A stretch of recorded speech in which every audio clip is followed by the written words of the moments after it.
That's an awesome sound.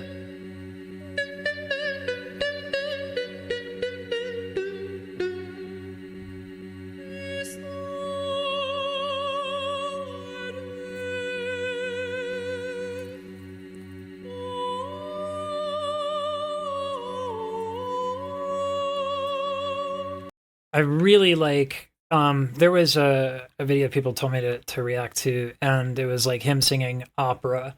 And I put it in quotes because what you do on a microphone, opera doesn't sound good with a close mic. And there are reasons for that.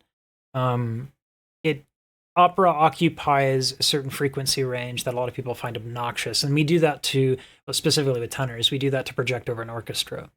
But there are people who are falsetto specialists. Also, I don't know what the quote is today. It kind of makes me look like a jackass. But anyway, a lot of people who are falsetto specialists are dubbed countertenors, right? Countertenor is not like something you're born with. And as a matter of fact, actually, the lower your voice, the better you are as a countertenor, because what you do with falsetto is you flip your folds up like that. And so there's like kind of almost infinite room to stretch them out. So the fatter your folds, the more they stretch out. And so if you have a lower voice, you can actually have a higher falsetto range. And so this is actually very close to how countertenors sing. And I would even argue that it is how countertenors sing. There are people who have a lot more power when they do it, but this is definitely like a really great example of countertenor singing.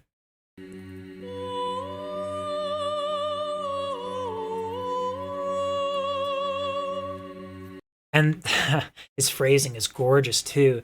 So the way that he's very specific about the timing, he's adjusting the vowels, which adjusts, the resonant, changes the whole resonance. So you get a different sound when you change your vowels. Yeah,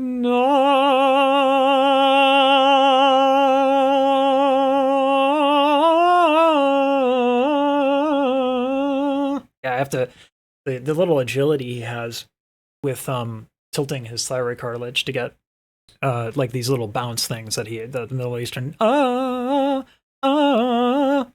You have to you have to really move this stuff quite quickly. And then my favorite thing is on the tail end of this, he starts sends a vibrato.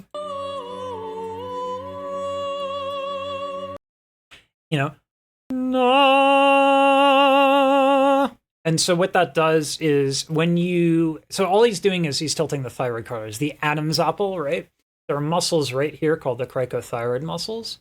And that when that contracts, the thyroid cartilage goes down. And because the folds are attached to the Adam's apple here, when that goes down, see if I camera? Yeah. So when that goes down, there we go. Okay, I know how to camera. There we go.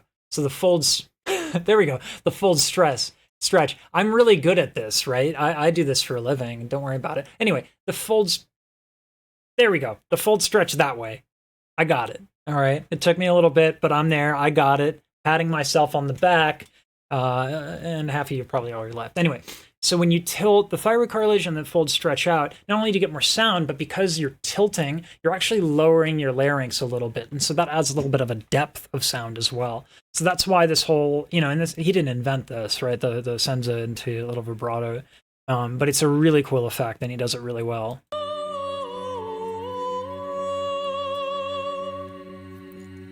Awesome.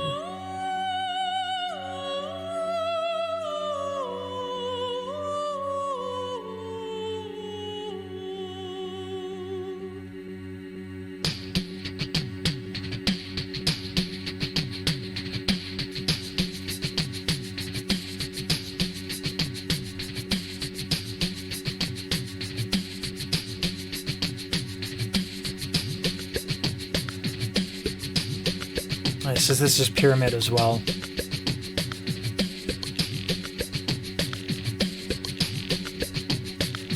I don't know how he does that one. I don't think it has to do with the tongue. I think it's the side of the tongue. Or whatever.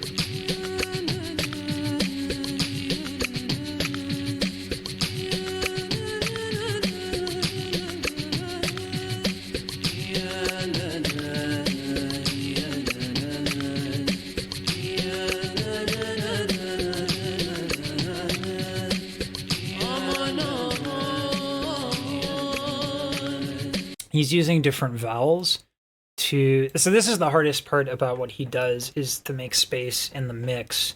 And so what he's doing here is he's using different vowels on the vocals that he's layering, which will change. Like, you know, so usually what you would do is you would use an EQ, right? But setting up an EQ when you're looping is actually you know, challenging. You only have 3 banks on the original RC505, and so, you know, quickly running through the EQ, you only have 3 options, and that would sabotage any other effects that you might want. So what he does going in is he's using different vowels and different mic placement. Very kind of closed mouth, the soft pellet. If you do an inhale K snare, the thing that goes up, that's your soft pellet. So what he's doing is he's drooping it a little bit, which gets rid of some of the higher frequencies.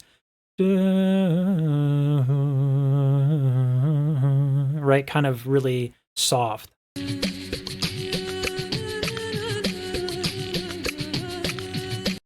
This take, he has his soft palate lifted, a little bit brighter. Instead of just totally relaxed, there's a little bit of width to the sound, which helps promote higher frequencies.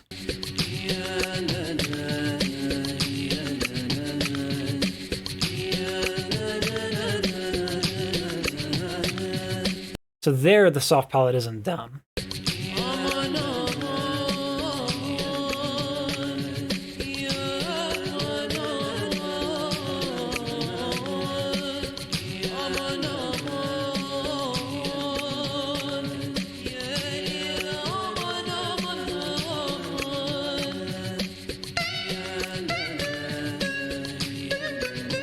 This sound gets me every time. It's super cool.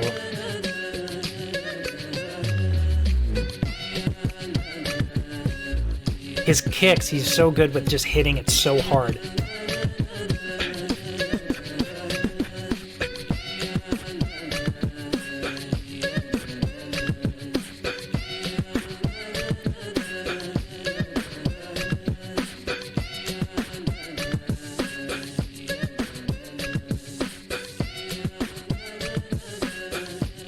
Nice, nice. The snare, right? Little cough snare, very, very subtle cough snare.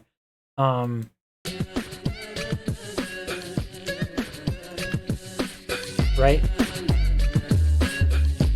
I wish I had that much control over my any of my basses. Nice. Oh my god. I'm a sucker for scratches.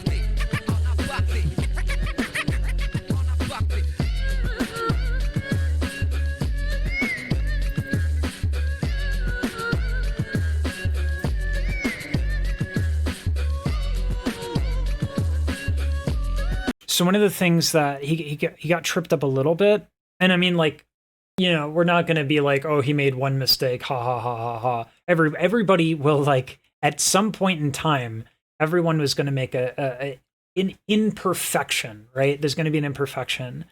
It's inevitable, right? We're human.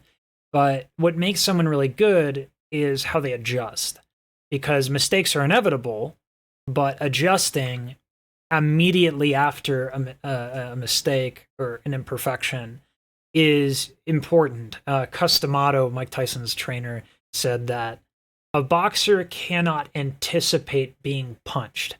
You're a fighter, you're gonna get hit, but you can't anticipate it. You can't be worried about that. And similarly, when you do get hit, you can't just be all frazzled, right? So you have to stay focused. And he just adjusts like really quickly. And so what he's doing is he's a little off time when he comes in.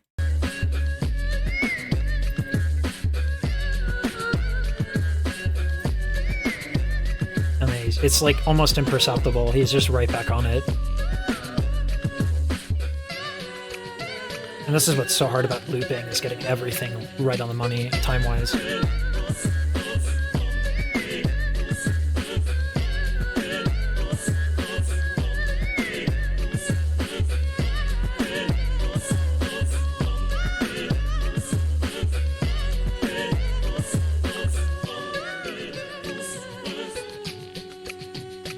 This thing that he does is really awesome. It sounds beefy, right?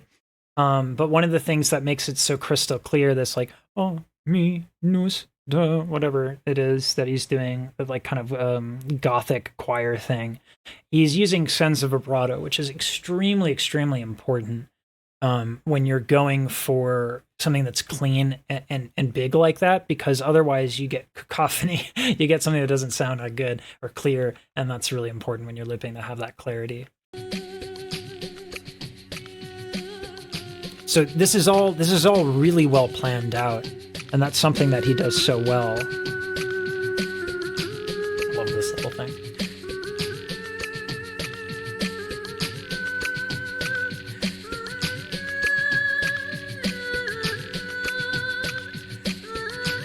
Nice.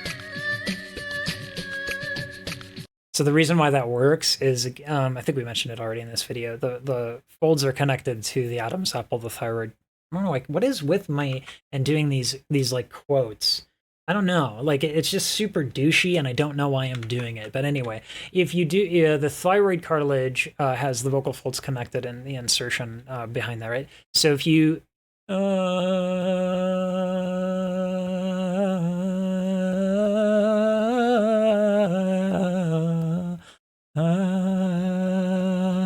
right, so if you're relaxed and you're not and you're letting the finger move the larynx, you're going to get these little adjustments, these little, right?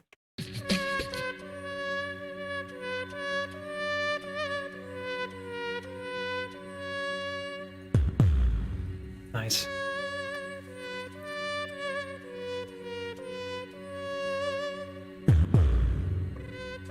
Wow. The bass hits so hard. Bravo. That's super good. There's a bit of a channel update that's going to happen, kind of a big one. I am going to be, starting on June 2nd, I will be streaming on twitch.tv, where I do these live stream reacts, well, live. And it's going to be every Thursday and Saturday at 12 p.m. PST. I really should have added an S to the Saturday, shouldn't I?